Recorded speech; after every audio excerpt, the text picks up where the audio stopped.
Ang araw, i-share ko yung buhay ko dito sa Espanya at kung ano yung mga pinaggagawa ko dito sa Espanya kapag day off ko. So, pinagkakaabalahan ko, pinagkakakitaan ko.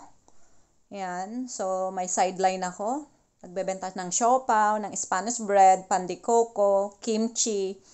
Ayan, yun. Magbebenta din ako ng t-shirts. O, diba? So, ang dami na nating sideline. So, salamat sa wisdom sa Lord at tayo ay binigyan ng kapal ng mukha para magbenta. So, guys, salamat. At yun, ngayong Sabado nga ay nag-aantay yung aking mga gagawin. So, vamos guys. Tuturo ko sa inyo kung anong mga pinaggagawa ko. Pagkalabas ko ng Sabado ay diretso na tayo sa bilihan ng mga ingredients natin sa ating kimchi. At from scratch to kimchi nga po yan ang ating gagawin. So, ako ang gumagawa niyan. At medyo mahirap nga siyang gawin at matrabaho. Kailangan mo siyang maglaan ng oras. So, mga 3 oras hanggang 4 na oras lang naman na dapat ikaw ay gumagawa ng kimchi. So, walang sikreto sa aking kimchi ingredients. Kung ano yung nasa video ay yun yung mga ginagamit ko. Kapag walang spring onions, yung aking ginagayat na yan ay leeks ang tawag. So, kailangan nating maggawa ng kimchi paste. So, 2 kutsara yan at 2 baso na malamig, then low fire.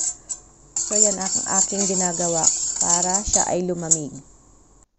Kailangan may measurement din tayo para the same yung lasa ng ating kimchi at marami tayong mga natatanggap na feedback na masarap daw. Salamat sa lahat ng customers na nasarapan. Yung iba mas gustong mas mahaba yung fermented wicks. Yung iba, bagong-bago, gusto yung bagong gawa. So, tayo ay, sabi ko nga, iba-iba ang ating mga panglasa. So, meron ako dyang shower cap na nilagay sa aking ulo.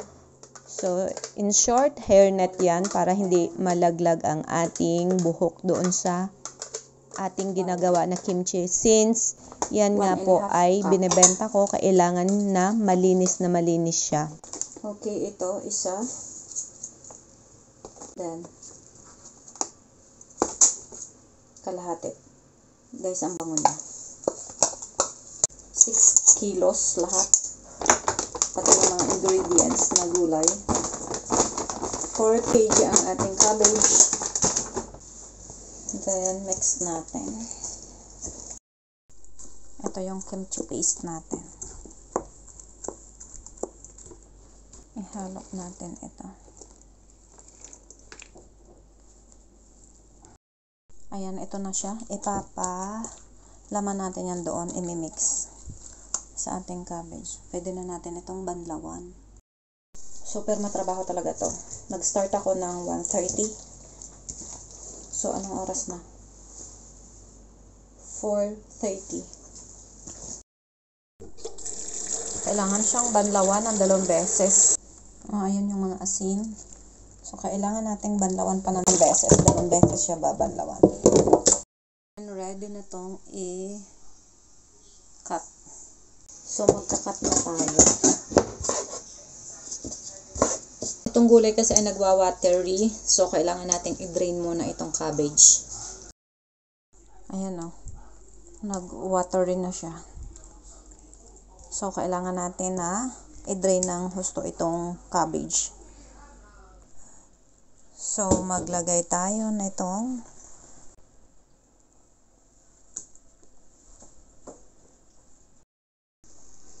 So, bakit kailangan natin ng gloves at saka naka-hairnet tayo? Kasi yung ating mga buhok pwedeng pumunta dito sa kimchi. Yung mga foreign materials. Dahil hahaluin nga natin ito at ito ay pambenta, hindi naman ito pangkain. So, kailangan nating mag-gloves para safe at saka malinis yung kimchi natin. Ihalo lang natin ito ng mabuti. Since ang ating cabbage ay natuyo natin ng ayos, medyo dry siya. Pero don't worry, magpo-produce siya ng tubig. Mga customer ko nag-aantay na. Hindi kasi ako weekly yung gumagawa nito. Ito ay maximum ng 3 weeks sa akin. Kapag 3 weeks, kailangan i-dispose ko na siya. Kailangan mabenta ko na siya. At least mga 2 weeks. Pero sa akin maximum yung shelf life is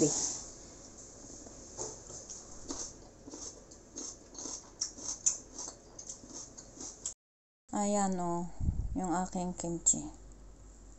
So, punasan lang natin yung gilid. Then, lalagyan natin siya ng plastic. Para hindi siya makasukan ng hangin. Nagpo-produce na siya ng water. Naka-plastic. So, kailangan sealed siya. Kaso, ang aking takip ay ano siya? Sira. Wala siya ito. Kaya, nilagyan ko siya ng plastic. So, pwede natin itong lagyan ng goma or lastiko. So, itong ginagawa ko. So, may dalawa siyang lastiko para sealed. Kailangan kasi ang kimchi ay sealed yung lagayan niya. Since sira nga siya, nilagyan ko siya ng plastic at saka yan. So, kailangan improvise tayo. So, marami akong sideline.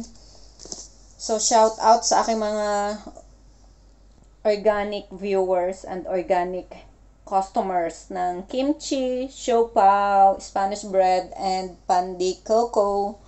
So, thank you so much for supporting my small business.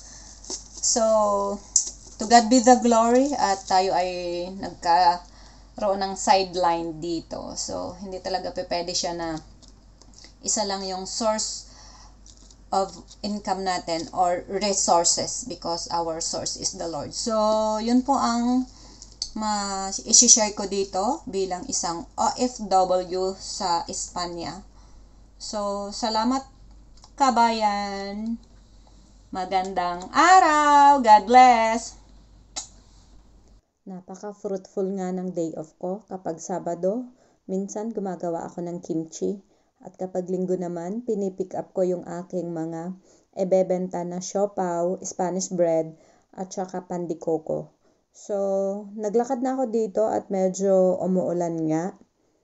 15 minutes lang naman ko siyang lalakarin. So, okay lang para exercise na din. Super gastos ka talaga dito. Wala ka talagang maiipon. At kung hindi ka wais sa kinikita mo, mauubos siya. Diba? Ayan kasi, ang dami-dami. Ang dami-dami kang mabibili. Harap mo, bilihan ng damit. Kaliwat kanan ang kainan. Ang kapihan, kaliwat kanan.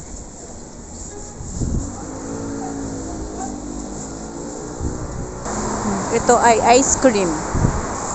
Kung magaling ka dig magsugal, ayun lamang. O, diba? Yung Salon de Wego, sugalan yun. Online. Medyo nagkaaraw. Kanina maulan. Ayan, may restaurant dito na Istanbul.